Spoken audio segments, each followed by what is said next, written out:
Okay, good evening. So, here we are, continuing our prayer journey. Was anyone not, Drew, you were not with us last week, correct? We'll catch you up. We'll catch you up. Okay, so we went through our three-part introduction into the poetry of prayer, what it means to pray as a Jew, what Jewish prayer is all about, and we spoke about how through our kavana, through our intention, through our mental focus, as well as the power of our words, what we are trying to do is to form a connection. I think my internet might be a little bit unstable still. I'm not sure what's going on. But what we're trying to do is form a connection between heaven and earth. We're trying to form a bond between heaven and earth.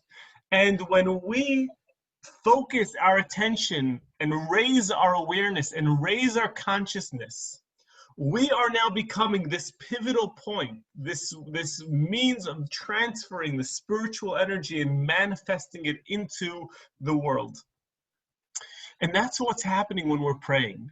So prayer is not as much about the activity, but it's more about the state of mind that we are trying to create. And when we pray, we are becoming, so to speak, that bridge. Okay? That's sort of what we spoke about in the introduction. Now, we begin to actually delve in to the prayers themselves to hopefully try to enhance our entire prayer experience. So here's where I'd like to begin this evening. I think that it's important to point out first, because as I'm looking at the screen at all you guys and everyone else who's on the side, I'm realizing that everyone in this group is probably at somewhat of a different place in regards to prayer. Some people are probably doing a little bit more with the traditional prayer book called the Siddur. Some are maybe not doing any structured way of praying daily. First and foremost, it is important to point out that both personal prayer as well as structured prayer both have an incredible amount of value. And it's important to have both of those things as part of your prayer repertoire. Which means, and again, you don't need anyone's permission to do this, and you certainly don't need mine. But I think it is important, just because I'm in this role of the rabbi and having this conversation with you, to point out that when you sit for 5 minutes, for 10 minutes, and you have a freestyle conversation with God in your own words, that is something that is absolutely beautiful. And that is something that is absolutely authentic. I'm going to give a moment because it seems like I might be frozen, so hold on.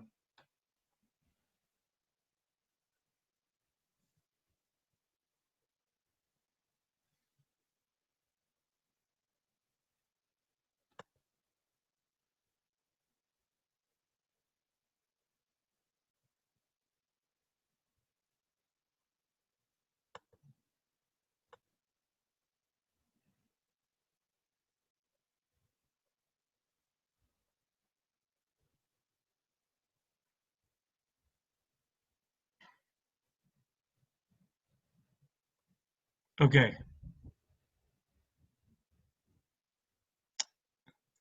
I'm back. Good. Okay. So again, I'm not sure where exactly I got cut off, but again, it's important again to point out that even before we get into any structure of prayer, any formalized structure of prayer, when you sit with God, just you alone with God, and you speak in a language that you're comfortable with, you use your own words and you say Hashem, you say my father in heaven, my parent in heaven, dad, however you feel comfortable speaking to Hashem in your own language, and you just freestyle and you say what you need, that is something that is so beautiful and is a foundation of prayer. And I want to go so far to say that if you are not comfortable with having that conversation with God, I cannot imagine that anything that you're going to find in the prayer book, where's my sitter? It's someplace, okay, it's off on the side, right? Nothing magical can happen with this book if you're not comfortable just having this freestyle conversation with God. So if you are beginning your prayer journey, or even if you're already on your prayer journey, and you haven't yet worked out just the ability to just say, Hashem, this is what's on my mind. I need your help, or I just wanted to say thank you today, or I just wanted to connect with you. If you haven't worked that piece of it out, I would say that should be your starting point. Because prayer is only going to be meaningful if you could be real with God. And there's no rules, there's no class I can give. I could give you, I could give you tips about it. Right? But that is something that we're all completely, you don't need any tools for that. You just need to be you. And there's something precious and beautiful and holy about that. And I think that that's an important introduction to anything that we're going to say over here in this prayer class. Anyone want to weigh in on that? If you need to have an official Jewish title for that type of prayer, so you can find many different svarim use a term called hitbodedut. Have you heard this term, hitbodedut? To be mitboded means to be alone with God. Quarantining in Israel is called bidud, right? Because levad means to be alone. So hitbodedut means just being alone, just you and God. And your words is something that are absolutely beautiful. They're absolutely precious. Don't you have to feel, Rabbi, like you're actually having a conversation or a communication? Because if you're alone and you feel like you're talking to God, there's actually someone out there that is listening, as opposed to you just saying things that are kind of going out into the void, so to speak. For this piece, for this specific piece, yes. Now, again, there are going to be other prayers for someone, again, who's not, who has trouble with it. I would say do it anyhow. It's hard for this piece to be meaningful. I think that there are other aspects of prayer that can be meaningful even without that piece. But yeah, the idea of this exercise is really to work on one's sense of feeling connected to God at that moment, feeling connected that there's a God who is absorbing and who is taking in these prayers. So yes, the main function of this type of prayer called hitbodedut is to open yourself up to have a real relationship with God. Okay? That being said, there is more to prayer than that also. Because remember that what we're also trying to do is we are trying to treat prayer also as we're trying to tap in to the power of prayer in the way that it was formatted by really most of prayer was compiled and written by the men of Great Assembly, which is around Second Temple era. Now, what they did was they compiled a lot of it is from Psalms, which is from King David, that's earlier. But a lot of it, especially blessings, was their own original writing.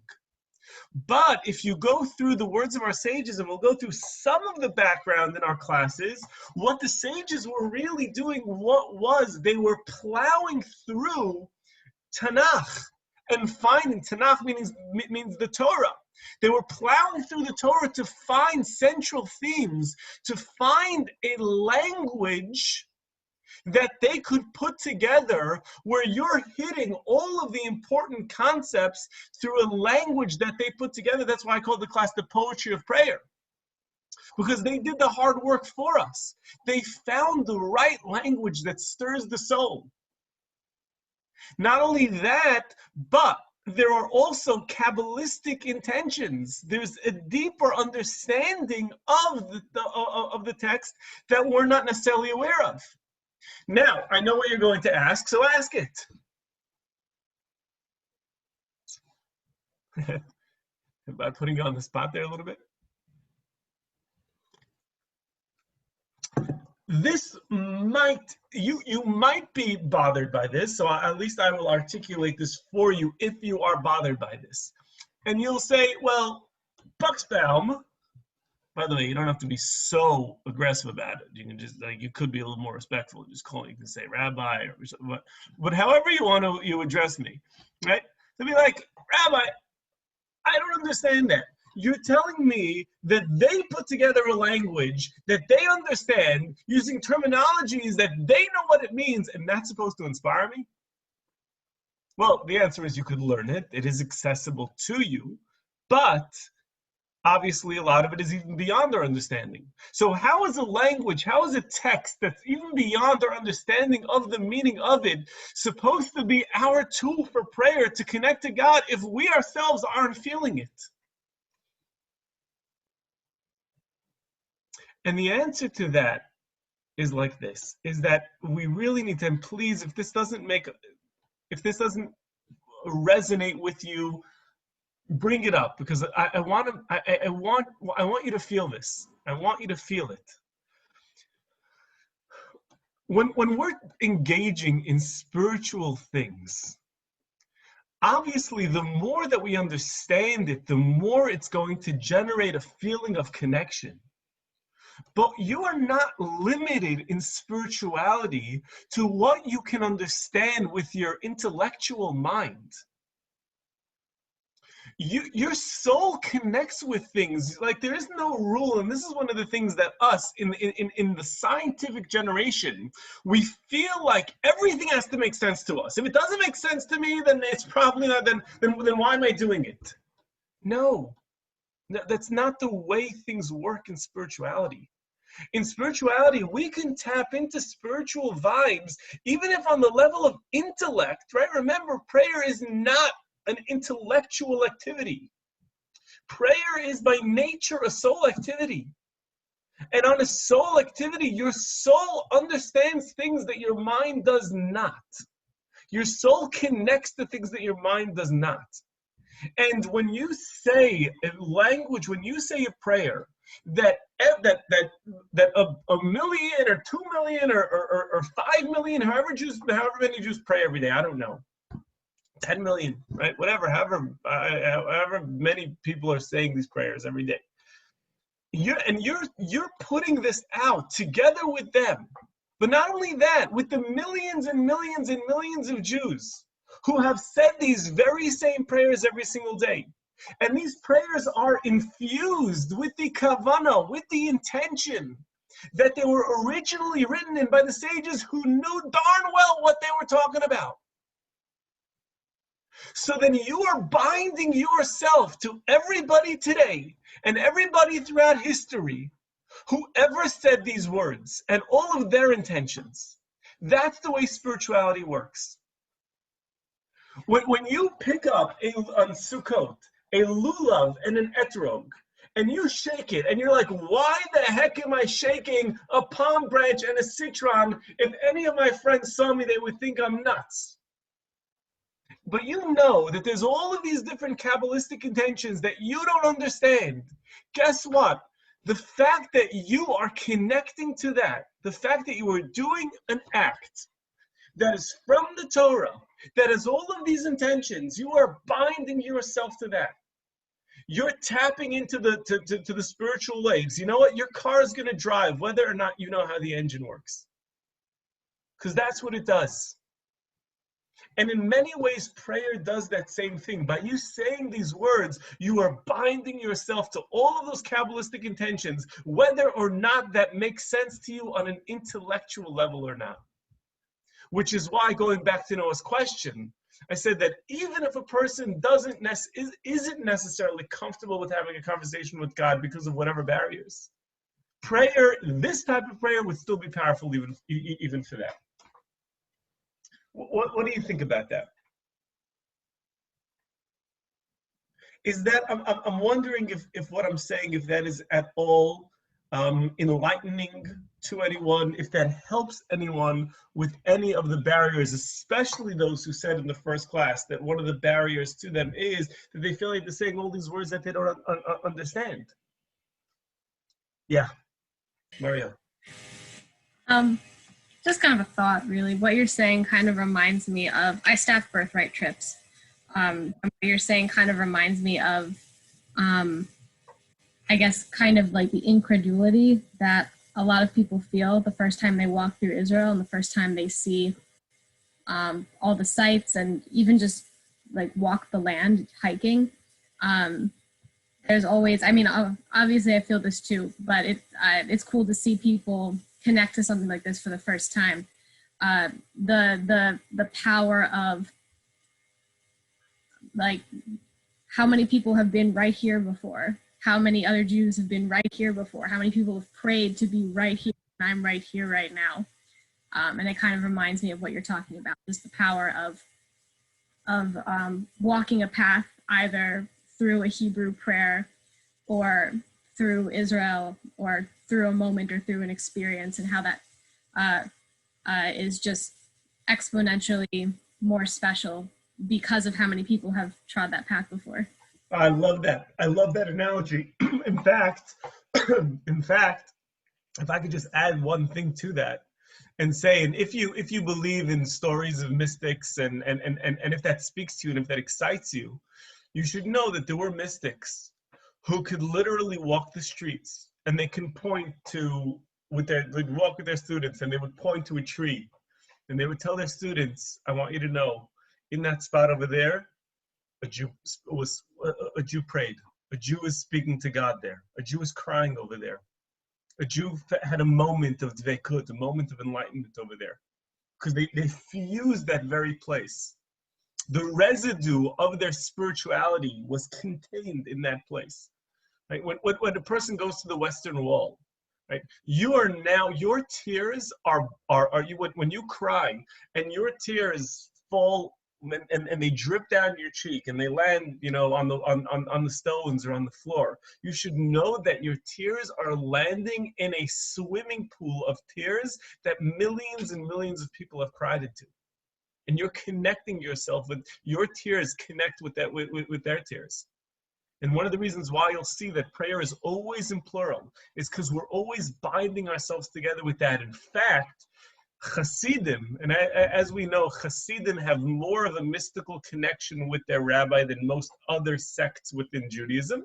That's one of the strong points or the central pillars of the Hasidic movement. And many of the Hasidic groups, especially the Breslov Hasidic groups and others, actually say, they articulate this as a meditation before they pray. They say we're binding ourselves together with all of the tzaddikim, with all of the great righteous people who have ever said these words. When we say these words, we want to pray with them. And we say, God, okay, we're limited in our kavanah, because we're limited with our simple understanding of things, but yet our prayers should have the same power as if we had all of the Kabbalistic intentions. Because we understand when you open up an art scroll or in English, you're reading such a simple, and the language, you're like, that doesn't really speak to me that much. It doesn't speak to you that much because you're reading the most basic understanding of it. But just like when we were learning the Kabbalah of the alphabet, and I told you that every aspect of Torah has layers and layers and layers and layers. And Puff the Magic Dragon, live by the sea, right? Has a lot more depth, right? What it means to Puff the Magic Dragon. Right? Everything has layers and layers and layers.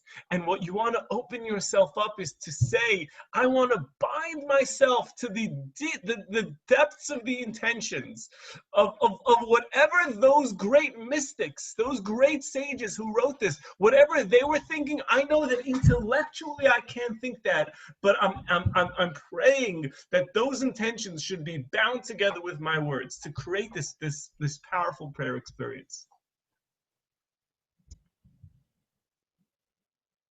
Okay, good. I hope that this is resonating with everyone, and you can jump in and ask any questions or at any point in time, now or afterwards. You can put it in the chat.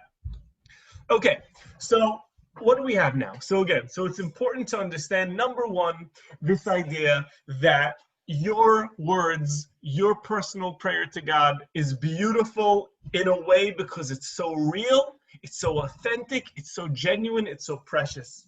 So make sure, whether you are a beginner prayer or an advanced prayer, make sure that you're never letting go of that, that you're always doing some of that you're always doing that freestyle.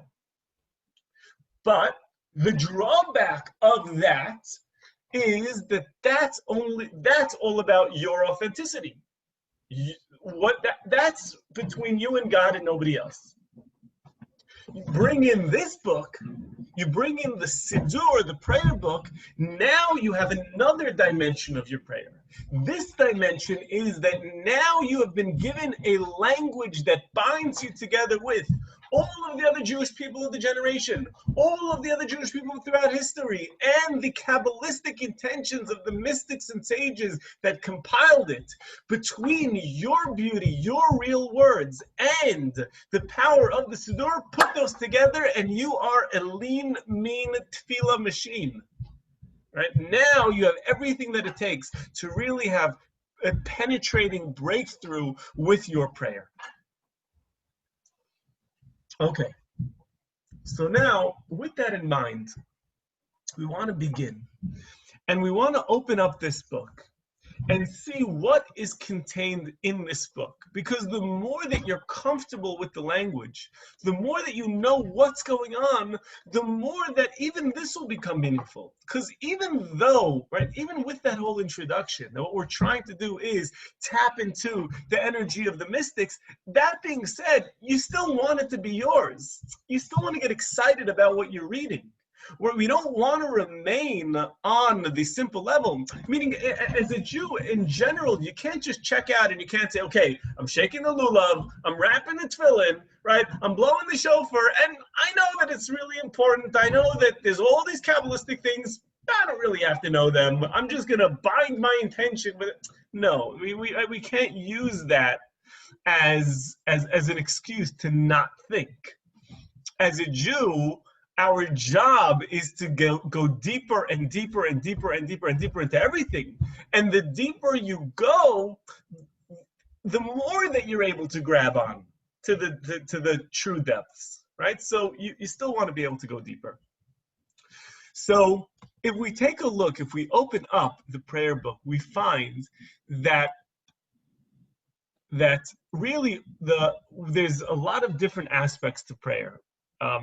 And we're going to go through all of the different parts of prayer.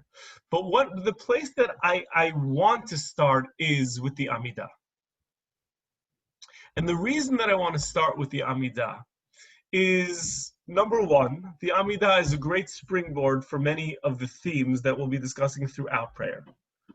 For those of you who are not familiar with the Amidah, the second reason why I want to speak of is really the first reason that I want to speak about the Amidah is that the Amidah is the most common of all the prayers. So that means that anytime you're going to a service, anytime that you're going to synagogue, whether it's on Shabbat, whether it's during the week, whether it's on a holiday, whether it's the morning prayer, the afternoon prayer, the evening prayer, that's right, there are 3 of them a day.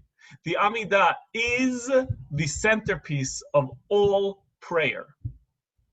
So there are other prayers, and we're not going to go in order, but we're going to start with the Amidah because I want that after you're coming to a few of these classes, you could already feel like it's making a difference in your life, And if you have even the first one or two prayers of the Amidah in your back pocket, if you're comfortable with it, then no matter when you decide to pray, you will always have this tool.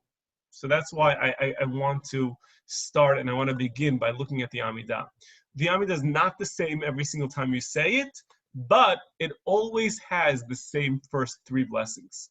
So therefore, if in this series we can even take a really good look at the first three blessings and go a little bit more in depth with those, then we're already walking away with a wonderful tool. If you take a look at the structure of the morning prayer, so there are really four main parts to the morning prayer. Let me present it so it'll be a little bigger here. So the morning prayer has in it four parts to it. There are the morning blessings.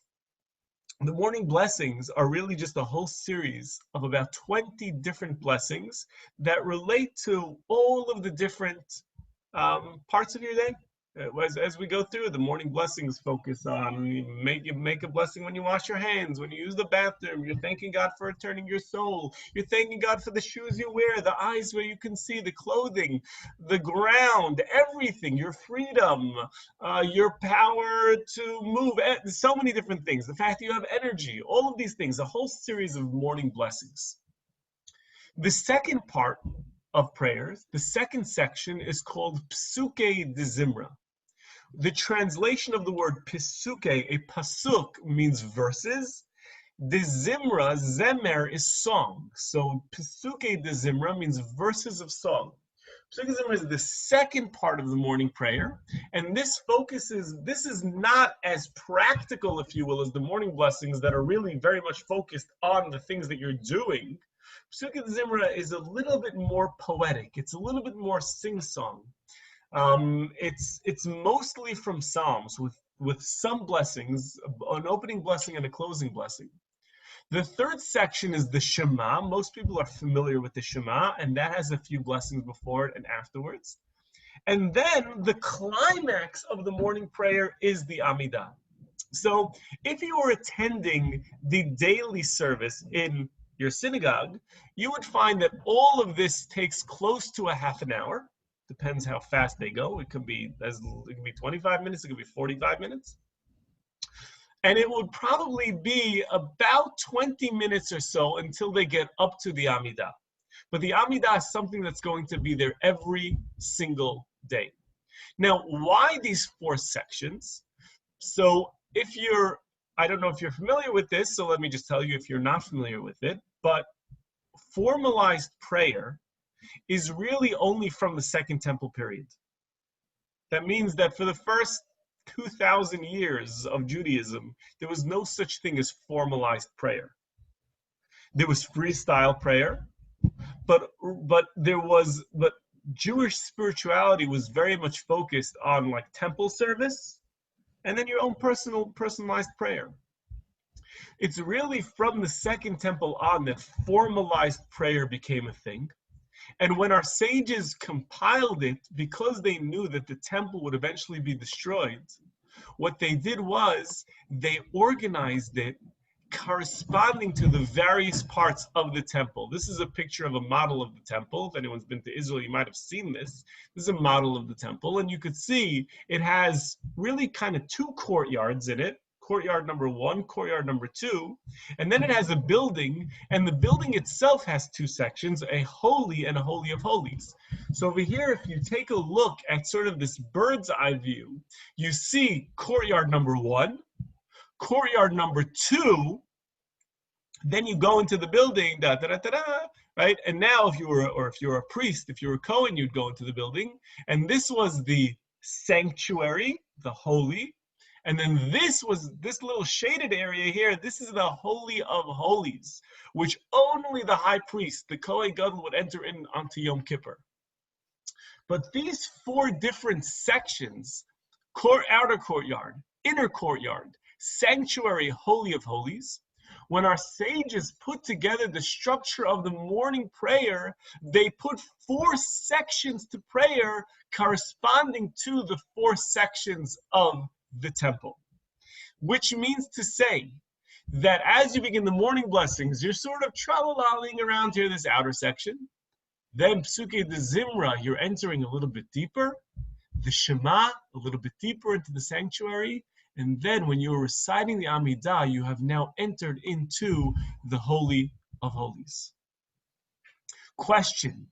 Is the Amidah and Shemona Esrei the same thing exactly, or is one within the other? Always been confused about that. That is an excellent question. Let me clarify that. Back over here to the screen, because you see over here that I wrote Amidah, aka Shemona Esrei, aka the 18 blessings. The word Amidah means to stand. Most of the prayers you can say sitting. The Amidah is always said with a person standing, their feet together. You can't really see my feet together. I'm not going to do a whole demonstration, but you're standing straight. You can either be standing completely straight or swaying back and forth, whatever's better for your intention, with your feet together. That's why it's called the Amidah, because it said standing. The word Shemona Esrei means 18. The reason why it's called that is that the weekday prayer, the weekday Amidah, has 18 blessings. It actually has 19, but one was written later on. But it was originally written with 18 blessings. Now, on Shabbat, the Amidah of Shabbat does not have 18 blessings. It has less than that. On holidays also, it doesn't have 18 blessings. So the weekday Amidah can be called Shemona Esrei because it contains 18 blessings. We naturally, just because it just is the easiest thing to do, we'll refer on Shabbat. We'll refer to it as, hey, did you say Shemona Esrei yet? But it's not really Shemona Esrei because Shemona Esrei means 18, and on Shabbat it doesn't have 18 blessings. So during the week, those two things are interchangeable. They've become completely interchangeable. Amidah is correct, but Shemona Esrei is probably the more common way that people refer to it, but Amidah is actually the more correct way to do it. Is that clear? Okay, good. So I hope that this was meaningful as just a way to introduce to you the Amidah. And what we're going to do next week is we're actually going to take a deep dive into the first blessing, because again, the first three blessings are one that I really want to spend a little bit more time on, because those are the ones that you're saying again and again and again and again. You can say it at home, you can say it in the synagogue, but those are the ones that are really going to be in your face all the time. So I want to have a really good understanding of those. And then the rest of them will take a little bit more of a high-level view into that, and then we'll sort of work our way backwards as we go through different morning prayers. So thank you all for joining. Anyone want to ask any questions before we wrap it up for tonight? Okay, good. I hope that this made sense. And again, if you have any questions or you want me to clarify anything further, you know how to find me. So I wish everyone a good night, and we'll be around Thursdays for relationship stuff. Actually, next Monday night, I'm not 100% sure that I will be teaching the class. We might have Rabbi E filling in for me. So if I don't see you next week, then we'll continue this conversation the week after. Thank you all. Sorry that things were a little bit choppy, and wishing you all my love and a good night. Thank Ciao. you. Thank you. Thanks, Rabbi. Bye. Thank you. Good Thanks, night. Rabbi. You're welcome. Thank you, Rabbi.